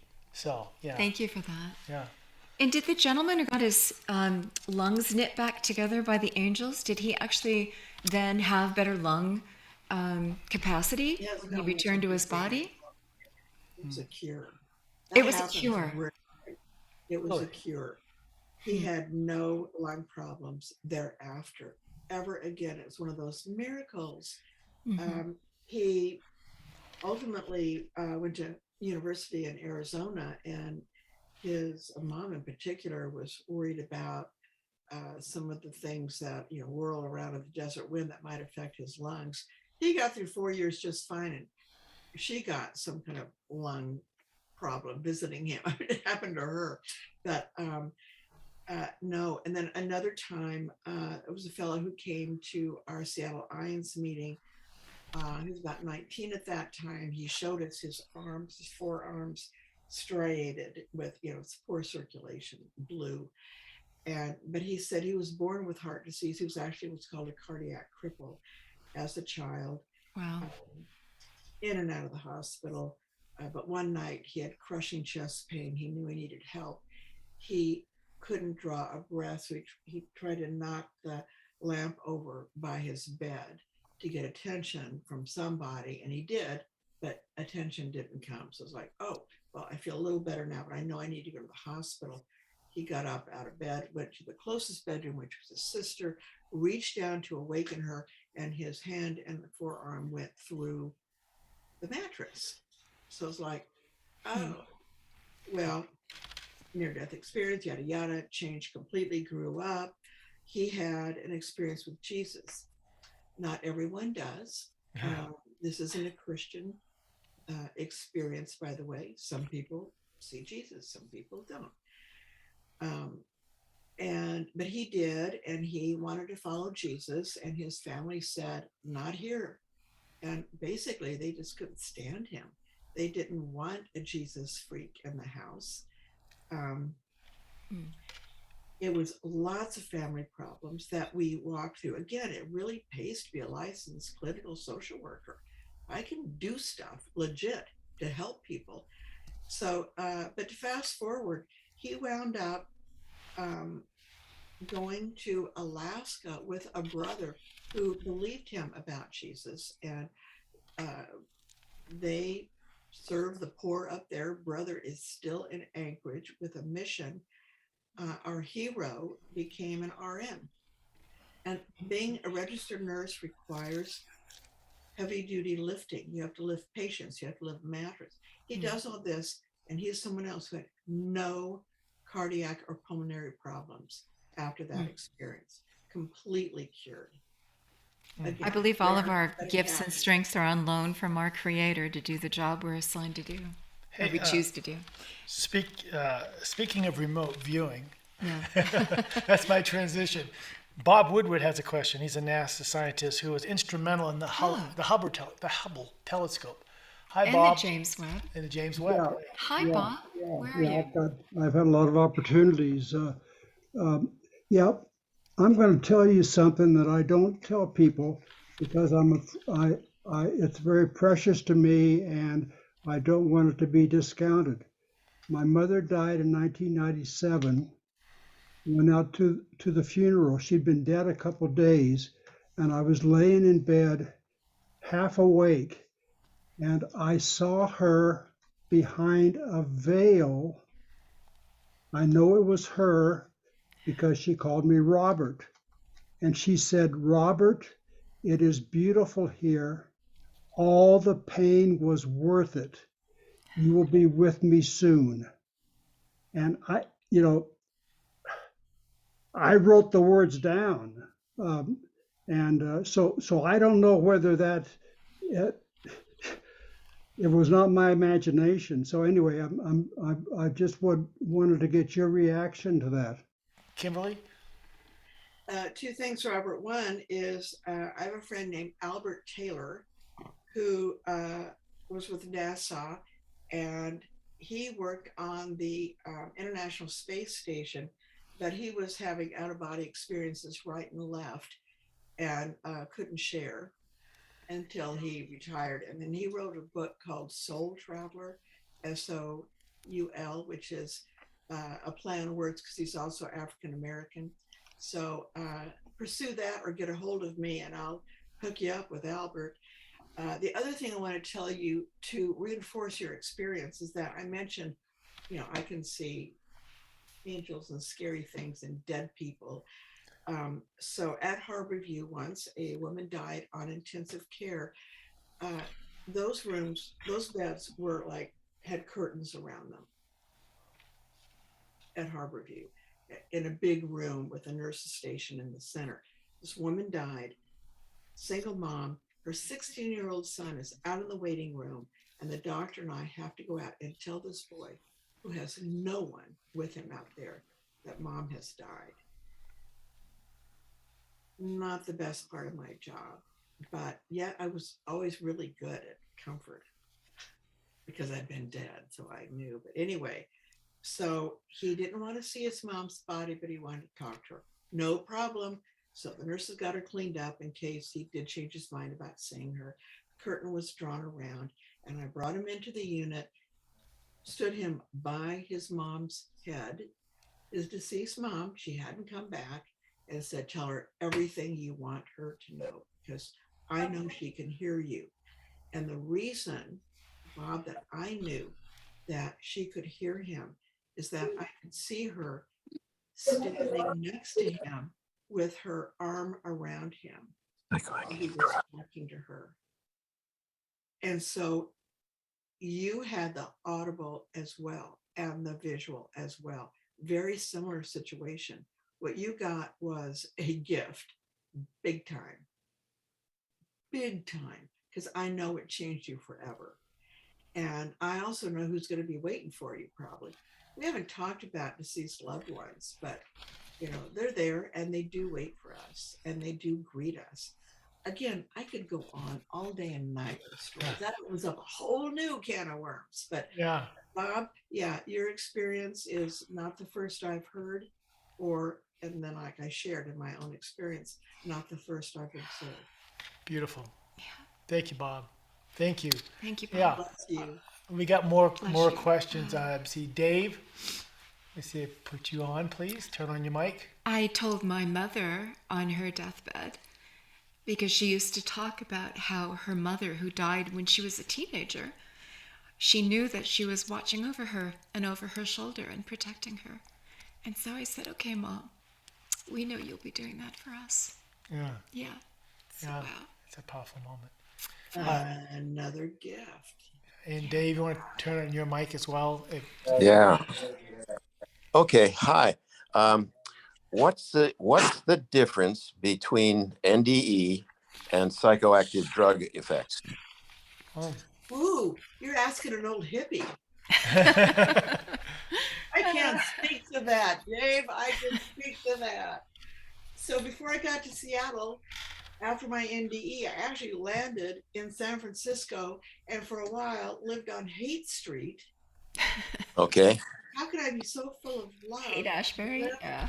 Yeah, and it was Haight-Ashbury. Lots of drugs. The hippie movement, 1970, I embraced it. These were my people. They understood love and peace. And can't we all just get along and love your brother and all that? So I did all kinds of drugs, but I decided only those that Mother Earth would give me. So those marijuana, peyote, and mushrooms. None of them were like my NDE. None. Okay. Okay. Chemicals. I never took LSD or anything because I didn't know who that guy's chemist was. But nothing. For one, when I would get high back in the day, I was high. When I was dead, I was hyper lucid. I mean, I was hyper aware. I wasn't in la la land. This life, even sober, is not as quote unquote real as where homie home is, as where we're from. So drugs dull and distract, not enhance or provide. Although I am very, very interested, again, as a social worker, in certain hallucinogenics who are now experimentally being used with very Like ketamine. depressed people. Yeah. And showing some really good work. So I'm not going to discount the drugs. Again, I'm an old hippie. But So, it's a different kind of experience. You don't get that change with the no, drug that you get with an you NDE. just come down. It's not as transforming. You just come back to where you were. Yeah. And then you're not high anymore. Got it. Thank you. Thank you, Dave. Yeah. Yeah, very good question. Yeah. Also, you know, that shoe on the ledge and other stories where there's out of body experiences during resuscitation. Also, those aren't drugs. You know, people who are skeptics say, oh, well, that, you know, those patients were given drugs. Well, cardiac drugs, for instance, tamp down memories, not enhance them. Recreational drugs, you know, often make us stupid, not hyper aware of things. You know, and kids aren't there taking drugs. Children aren't getting high and then coming back and reporting, you know, experiences. But everything has its place in life if we don't abuse anything, including ourselves. Let's go And to the body has its own pharmacopoeia, but you can't explain away the near-death experience in its entirety by saying the brain goes through this chemical is released when we die, da-da-da. Oh, no, That may happen, but it doesn't explain the entirety of the experience. exactly. So that is so off the table. If anyone hears any skeptics say it's brain chemicals, call me. There's no, but there is an emerging field about the brain versus consciousness. Yeah. Right. So again, how did I see without eyeballs?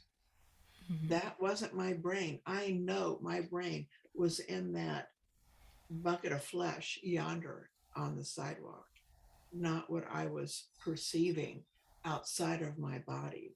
That, you know, that wasn't my brain. There was no attachment. Mm. So yeah, I like talking to skeptics though, because I like grounding them into dust because there's a meaning.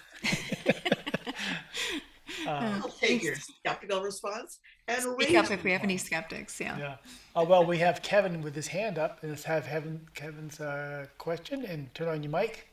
All right, thank you. I have actually a twofold question. You were talking about the gray fog, or I would say like maybe, was it a fog or like a mist?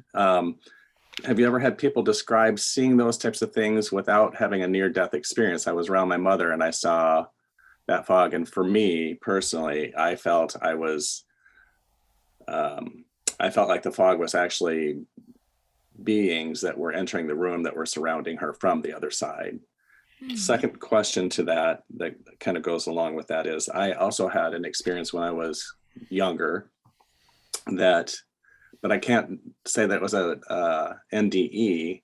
All I know was that I escalated out of my body and was surrounded by beings, but it was almost like, it's really kind of hard to describe, like you said, because words don't really do well. But I was out in the ether looking back at the planet basically, and I was surrounded by beings, and it was, from my experience, it was more like this glorified or glorifying experience of this is what this part of creation is, and just lifting up creator for creating it kind of thing, for whatever reason. Amazing. So have you had experiences like that with people? Yeah. Yes, the foggy stuff. I have seen around people who are dying and recently deceased. I don't know what it is. I call it foggy material, not mist. Again, do you remember those books? They were called Magic Eye. Yeah. Yeah, find the Tyrannosaurus Rex. I never could. Shift your gaze. My 4-year-old daughter would come up and go, "Oh, mommy, look at the dinosaur." It's like, what? Well, it was like that. I could see the foggy stuff, but then adjust my quote unquote vision to see these beams of light and stuff. And were those beings within the fog raises a very interesting question, to which I am now grateful to you, because I don't know. I also see orbs and photograph orbs up the wazoo. I've got this orb catalog. But when I have seen orbs with my own eyes, within the orbs are other orbs. And it's all moving. It's like frantic movement. And I feel like those are beings compressed into little universes, maybe. It's more than my brain can wrap itself around. It's so shockingly, amazingly fantastic to have perceptions outside of our flesh, to have these conversations like with you and others, because there are a whole lot of people having very interesting spiritual. I want to find the theoretical physicists that when they're sitting there describing all this stuff, as Sean Farnsworth will do in May, the end of May, and they're describing things that you could find a corollary to what we're all experiencing. Can we just see if we can, experience these things directly? Interesting. That's part of the interest. I don't know. Yeah. It's an avenue to dysfunction, though. You can see behind me, because you did read this earlier before we went. Yeah, let's put the fun in dysfunction. What does it say? Actually, if you could see the artist, it's Mary Engelbreit, who I just love. But let's put the fun back in dysfunction.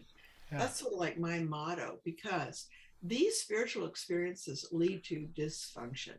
They really do. I cannot see an angel and move.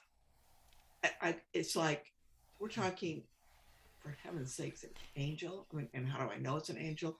But again, it's this vibe thing, and I'm just stuck. I can't go forward. I can't get up. I can't turn my head. I'm just in awe of what I'm seeing. Can I tell you my favorite angel story? Yes, please. Thank you, Kevin, for your questions. See it happening? All right, so I've seen a lot of angels, what we call angels. Again, I wrote this book, and the book really isn't about me. It's about it is, but also all these stories and more. It's a dense book. And by the way, a real book. It was published by William Morrow and Company in New York. It was a hardback. It had a book tour. And then it was a book on tape with HarperCollins. Then it was paperback with Avon. Now it's on demand. So it's like a book. It's had a life of its own. Yeah. It's like, I actually had to write a book, and it was hard. Anyway, my favorite angel story. If you were to read After the Light, you would know that no angel ever paid any attention to me whatsoever. I am chopped liver when it comes to angels. I'm not even there. But yet I'm seeing them and becoming just astonished. However, one day leaving Harborview, I had the opportunity to pull onto southbound I-5 and see that in my far right-hand lane, there was nothing but brake lights, which meant, oh, this is going to be one heck of a commute home. So you just got to settle down and be patient in these situations. But the guy in a car next to me was not exhibiting patience. He was honking and swearing and carrying on like his honking and swearing was going to move his lane of traffic and no one else. So I turned around to give him the stink eye because I can do that. And I couldn't believe it because he was in a two-seater sports car and he continued to honk and swear, but next to him was this huge angel. And how I see angels, by the way, I have a prop only because I didn't plan on it, but this is my prop. How I see angels is like this glass of water. So you can see the shape of the glass Mm-hmm. and you can see me through it, but there's something within that Mm-hmm. moves. That's how I see angels. It's reflected light, it's movement, uh, and they're big. They are big. Anyway, as was this angel. So he is, if I may demonstrate. So I'm here looking at the angel going, because that's what I do. And the angel is looking straight ahead, ignoring me, because that's what angels do. So here's me, and here's the angel. And then suddenly the angel slowly turned, looked me in the eye, and went, "Dude, he's my guy. I didn't ask for this assignment. I know it's rude, it's horrible. I have no control." And honestly, I this angel, apologize on his behalf. yeah, it was Yeah. like, it was amazing. If that angel had sat up, Ted would be above the roof, and I'd really freak out.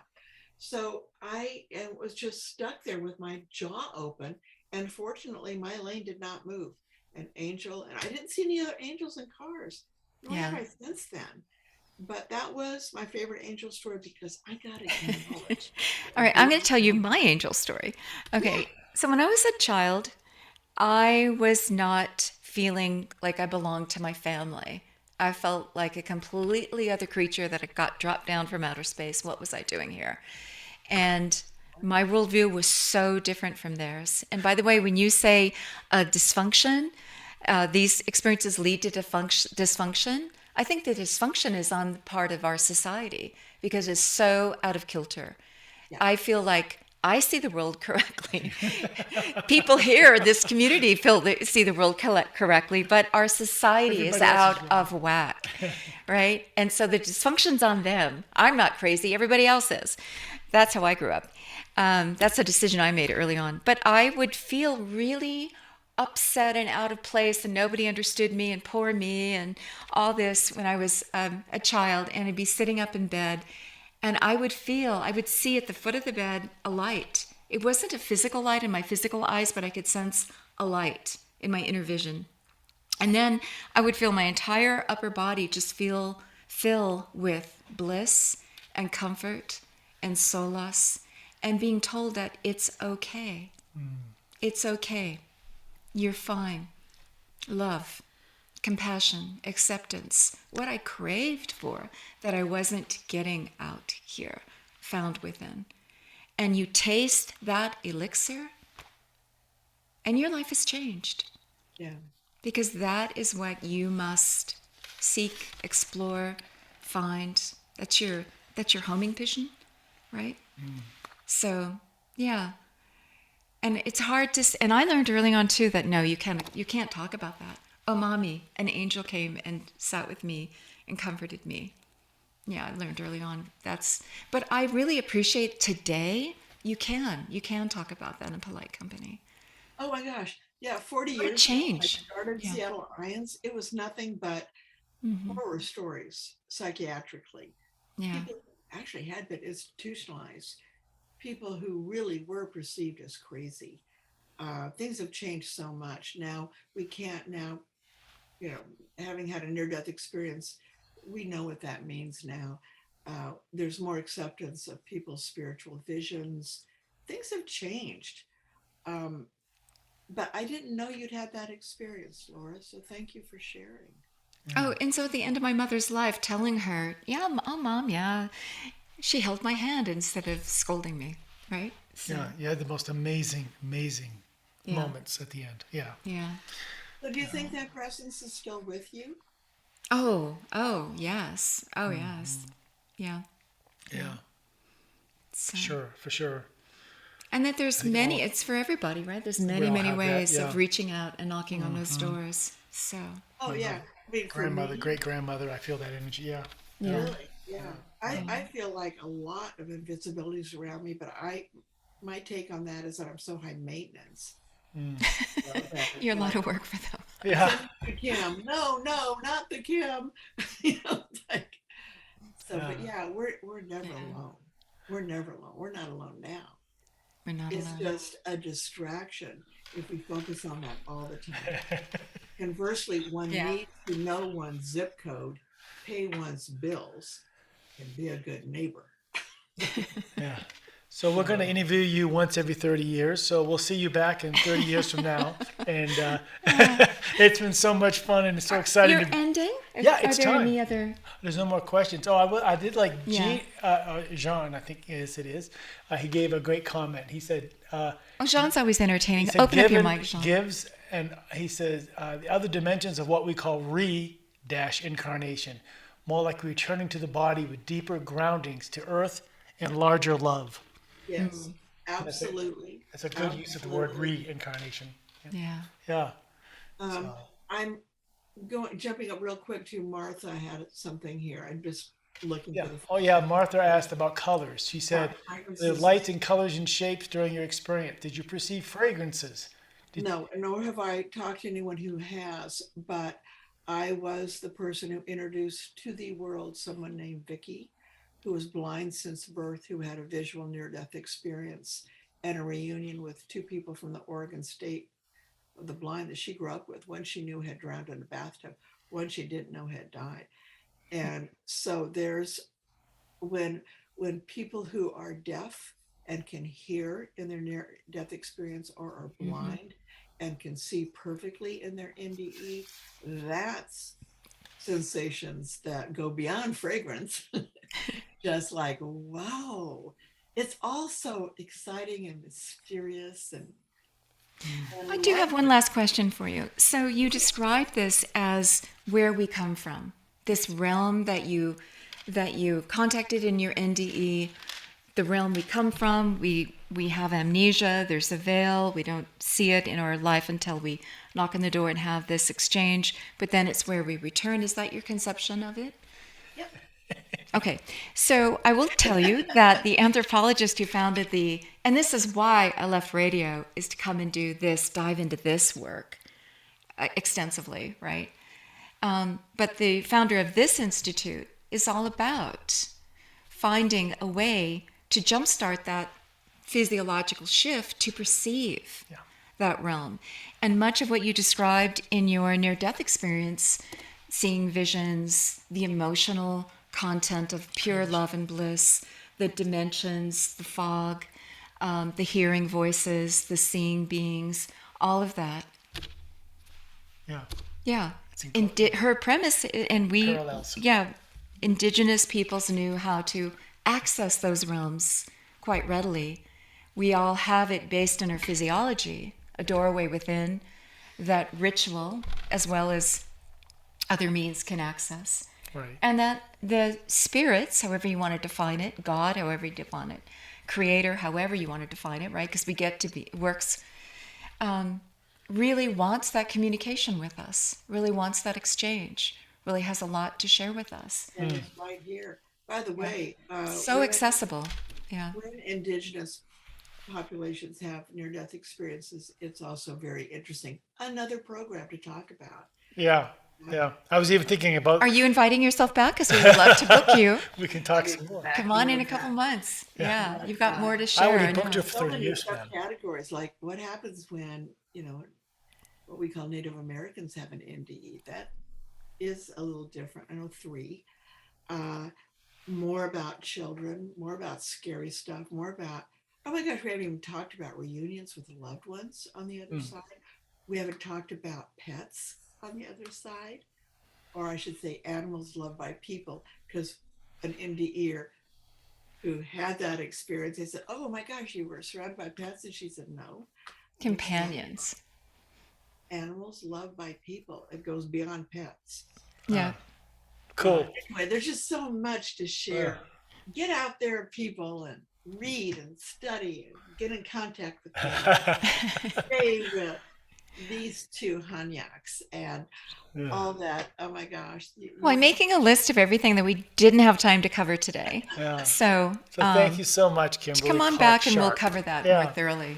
Yeah. So And so I what- love you both. It's been 30 years. Yeah. And honestly, it's just wonderful to see you. Wonderful to hear your voice. Thank you for remembering me. Thank you, people who tuned in. And again, I invite you to go out and love and learn. And with that. live, love, and learn. Yeah. Beautiful. Well, I'm going to ask Appreciate everybody to that. unmute their mics and they can all say goodbye and thank you themselves. It was wonderful, absolutely wonderful. Thank you. Yes, wonderful. Thank you. That was wonderful. Thank you. Thank you. Thank you. Oh, Thank oh, you. goosebumps. I got it. Thank you.